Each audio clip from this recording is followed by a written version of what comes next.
Hi, I'm Dan Schmitt. I do a weekly television show called Team Chicago Challenge. My website is teamchicago.tv, teamchicago.tv. We're at Mr. Beef's in Mount Prospect, Route 83, Algonquin Road. The legends get together. It's old motorcycle racers getting together, new, younger motorcycle racers getting together. It's open to all motorcycle racers in the Chicago area. And in the next 10 or 12 or 14 minutes, we're going to talk to some of these folks, show you some racing footage, and I think you're going to learn something about the racing tradition right here in Chicagoland. And don't forget my website, teamchicago.tv. We spot Bill Wilt, the producer of the TV show Motorsports Unlimited, talking to Ray Schmitt and his lady friend, explaining the details of racing at Santa Fe Speedway. And now we're looking at Al Bloom's beautiful 175 Harley-Davidson Hummer. This is the motorcycle. Linda Bloom, his wife, won vintage championship races at Wauseon and Davenport. Next up, we're looking at my 750 Triumph Trackmaster frame, a beautiful dirt track bike. And next to that is Danny Peterson's KTM 450 motorbike that has been converted for flat track racing. And I had a chance to talk to Danny Peterson, the newly crowned plus 40 champion. Hello, my name's Dan Peterson. I'm 54 years old and I've been racing over 40 years. I've known Dan Schmitt for quite some time, and as a young lad I would watch him load up his motorcycles and wondering where the heck he was going with those big number plates. And my dad started taking me out to Santa Fe Speedway, and pretty much after that it was pretty much on. Dan started his ice racing program, and we'd go out to Mineola and started racing with the guys out there, and then we switched from motocross to flat track racing, and had a nice run doing that for a few years, and settled down and had some kids and let the kids grow up and went back to flat track racing. So here we are in 2018, and I bought a KTM, and I'm champion in the 40-year-old class, so it feels good. All right, well, tell me about this bike. I call it a moto bike. How do you set this bike up to go flat track racing? Okay, so this bike, when it first started, it was a motocross bike, and we had the suspension dialed down a little bit, and Davey Jarrell does that. He shortens up the suspension. We put 19-inch wheels front and back. The quick change Davey Jarrell, meaning I could run the left side during a race, and I could spin the rim around and use the right side on the left side. So it's pretty trick rim, and for the most part the bike is stock. It has a downpipe on it, and as you see it right here, it's a little bit lower than most motocross bikes, but kind of tall for a flat tracker. So what do you like better, this bike here, or when you had a framer? I really like this bike. I'm used to having some suspension. Some people feel as when they're sitting up that they're not that low to the ground and they may not handle, but I believe this turns a little quicker being up a little bit like that. And it's low enough that I can still get it around the corner, and it has so much power coming off the corner. It's just like a drag race. Okay, so at the fair race, in the heat race, you were chasing around a guy with a 500-pound Harley-Davidson 883, and you couldn't get by him. What was your problem? He got a good hole shot, and I had to play around in the back for a while. We're also talking about Dave Kilkenny, who is very quick. He's quick on anything. So he's been a really good competitor, and another fella that as soon as the race is over, you're high-fiving and having fun with them, and just another great thing about being a flat track racer. Just, you get along with your competitors so well. It's really nice. Thank you, Danny, for the great interview. And now we're looking at the race a couple weeks ago. This is the race from Elkhorn up front. It is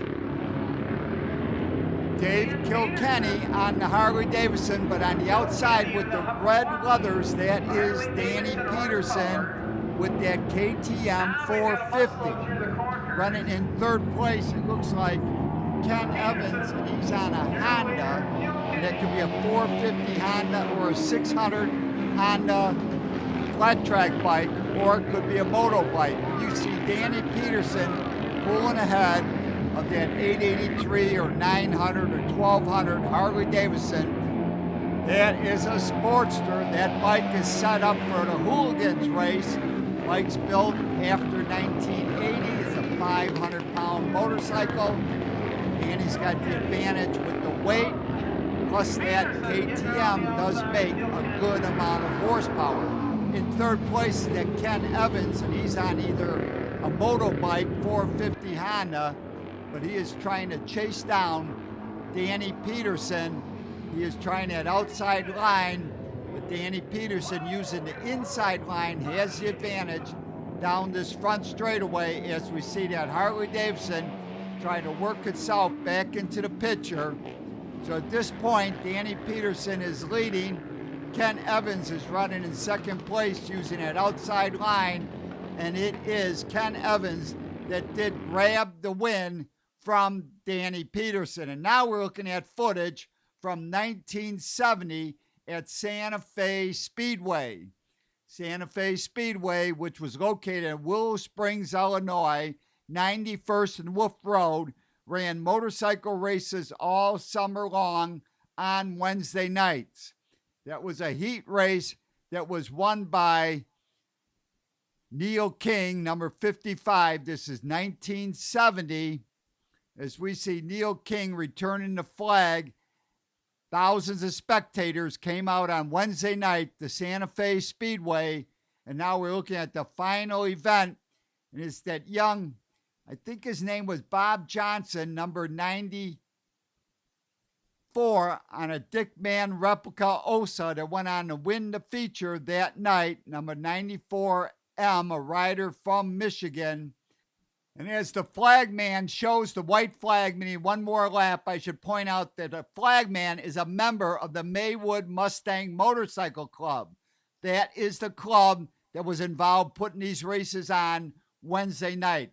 And it is my pleasure to introduce you to Thom Mackey and his lovely wife, Elsie, from the Maywood Mustangs. Mackey. I was in the Maywood Mustangs beginning in 1972. But I used to go to Santa Fe Speedway like everybody else did, in the mid-'60s. I enjoyed motorcycle racing. I got involved in the first club I was in was the Roadrunners, Oak Park. They were sponsored by Illinois Harley Davidson on Roosevelt Road at the time.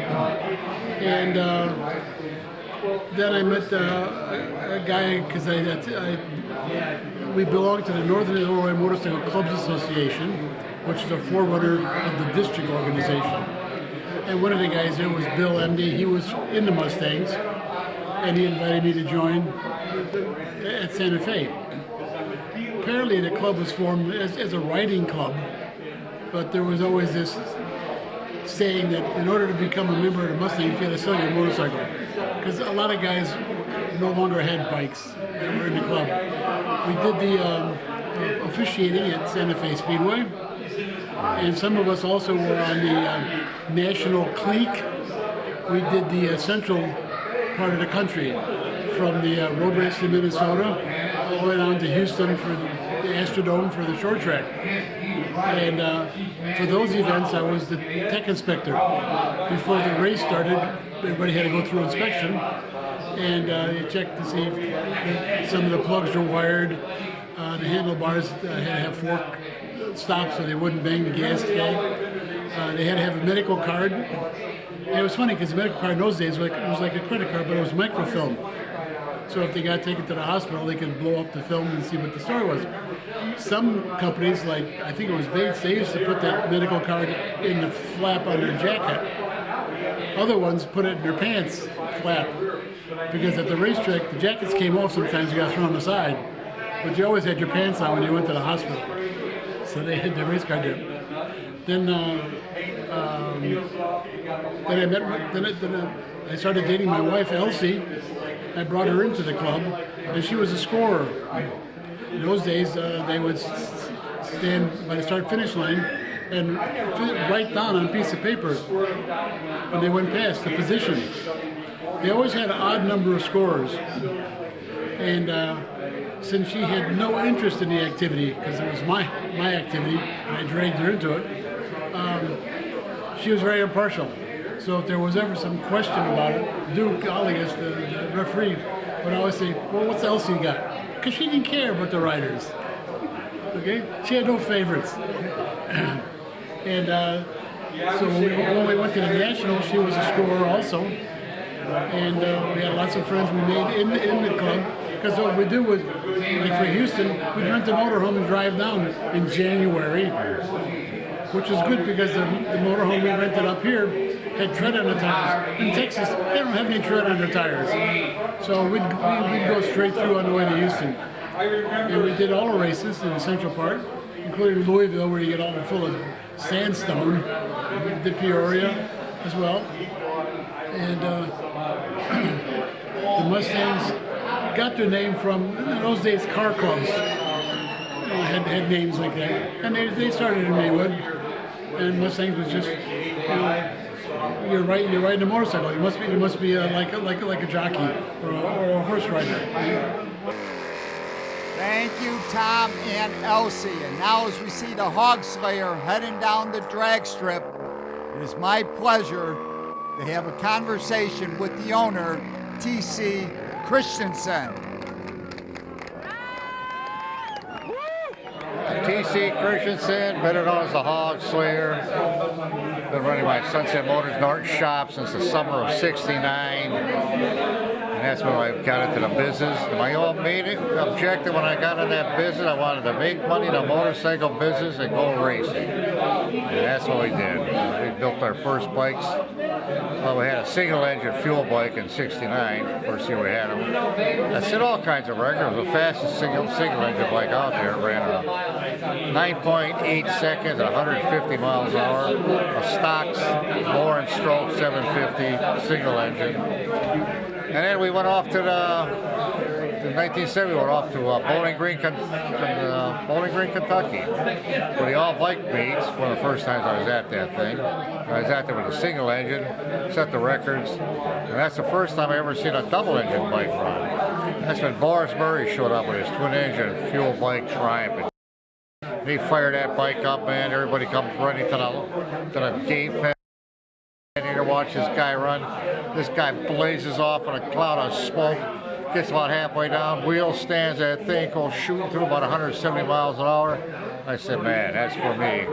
So that's my game, man. We got back to my shop right after that and we first started building our first double engine bike. And in a period of 3 years, we actually built 3 double-engine bikes. And the first one was, most of the first 2 were experimenting with all kinds of tricky equipment.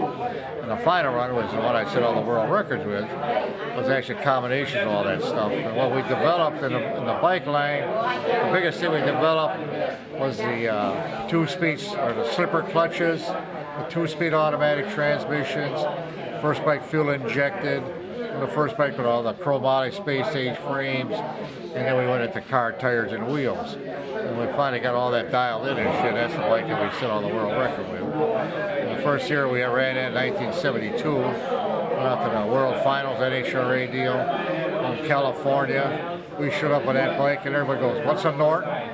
Who's TC? Where the hell is Kenosha, Wisconsin?" It was all on Wide World of Sports, which was a big deal. It was the World Finals for NHRA Ontario. Anyhow, we qualified right in the middle of the field. We got that bike dialed in. And we made 3 rounds in the finals. Each round was a world record. Lowered it, and the final round was 8.52, 170 miles an hour. That's when we set the world speed ET record. And earlier that year, I actually set the mile per hour record, the first bike to go 180 miles an hour in July, I do believe. And then we had the mile per hour record and ET record. And in 1972, the fastest bike out of the box was a 750 Combat Commando. The fastest bike you could possibly buy out of a production motorcycle in 72. It was the fastest production bike, and at the end of the year, we were actually set the world record in the top fuel bike, world's fastest bike. So Norton at that one moment had the fastest production and the speed record for the race event. Well, tell me about your crew. How did this all come together? Did you have? How did I get all these guys? Just give me a basic 1 minute wrap. Basically, with everybody we had in our crew was all volunteers and shit, guys that helped me do all that. And that whole bike was built by everybody at Kenosha. And these guys machined and made it all up and that, put it all together, and that's how we got our base. So I basically had a whole crew of guys helping me do all that stuff. So everybody was working off everybody else, barnstorming and brainstorming. Exactly. Yeah. Guys that could, a lot of guys, machine shop guys that knew what they were doing, all that. Bike guys, they're all a bunch of guys that built and raced bikes at the time. So they all kicked in and helped us all do that stuff. And so we went off to the drag strip. I had all these guys along with me. So all these guys that helped me put that bike together, we'd take them out to the drag strips with us and shit. And at Bowling Green, Kentucky in 1975, we pulled into that place. We left Kenosha with 180 people. We had an entourage going down a whole highway. It was unbelievable. We had 80 bikes. The rest of the bikes were all cars, trailers, motorhomes. Down the road we went, off to Bowling Green, Kentucky. Went in, I rented a whole motel. I had 40 rooms in one motel, had a dozen rooms in the hotel next door.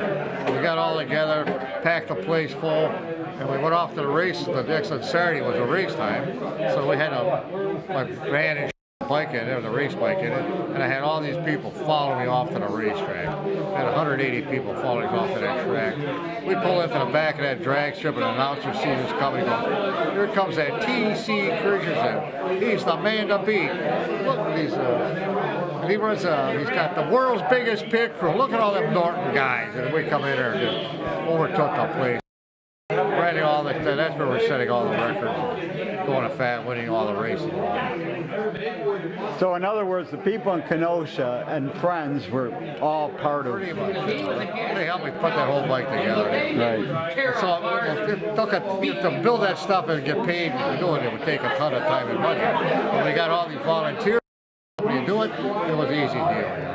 All right, what about Russ Collins with the triple Honda motor? He got a lot of press, and you ran a bunch of races against him. How did that all work out? Russ Collins was actually sponsored by the Honda Corporation. Their idea with that bike was to beat the Hogslayer. So they put that tri-engine bike together, and we went off and raced it. And me and him raced a lot of races and nationals and and I beat him every time except one time at the East Coast Nationals, NHRA deal. He got around me and won that race one time. And he did that. My bike just wasn't running right. He was running great. And he ended up winning that one national. And that's the only time he ever really beat me. And we did a lot of match races together. So, I mean, he had more horsepower probably, but more weight also. And oh, that bike is heavy. It was a real heavy motor. He had all kinds of technical problems to run that kind of bike, you know. And it took him a long time to really dial it all in.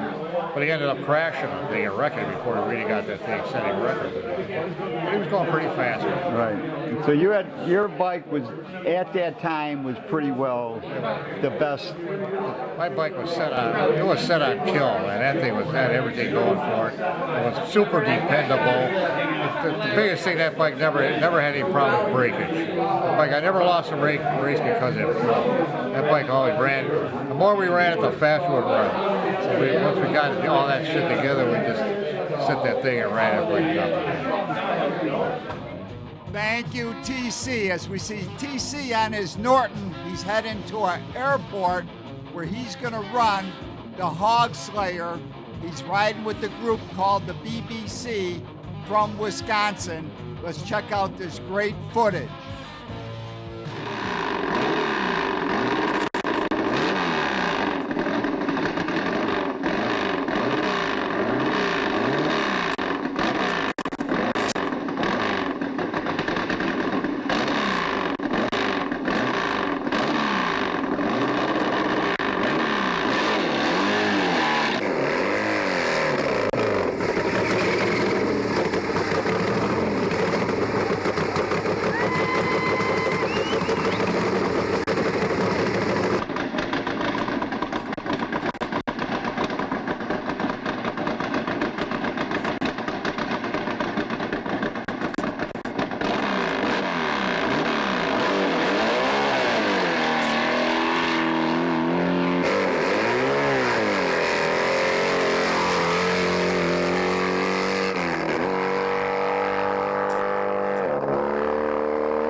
had two flat flames land and one go up. I got Yeah. my foot tangled before I could get to the lever.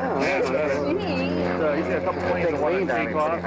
Yeah, so, It sure did lean. so get out of the way. He's got a couple planes backed up. If we want, we can do it again. And they finally opened up Union Grove drag strip in 1963. The first time they're going to run motorcycles on the drag strip. I said, wow, this is great. Let's all go out to the drag strip. So we all ride our bikes out there. And I drove the 650 thing out there. And pull in, and the guy, I figure I'm going to run street class, you know, like modified street, 650, whatever. He said, no, wait, man, you got a no front brake, and it's a stretcher frame deal. You know, it was a Triumph rigid frame. We had it all in. You got to run top gas. I think here's these stretcher racing. Right. I mean, he had Hardy dragsters. And the guy that was going the fastest actually was a Vincent. This guy named Gene Schiller. He had a Vincent dragster, a gold frame. I mean, this thing looked like jewelry, you know. I go, man, I got to race these guys. And he was the #1 qualifier.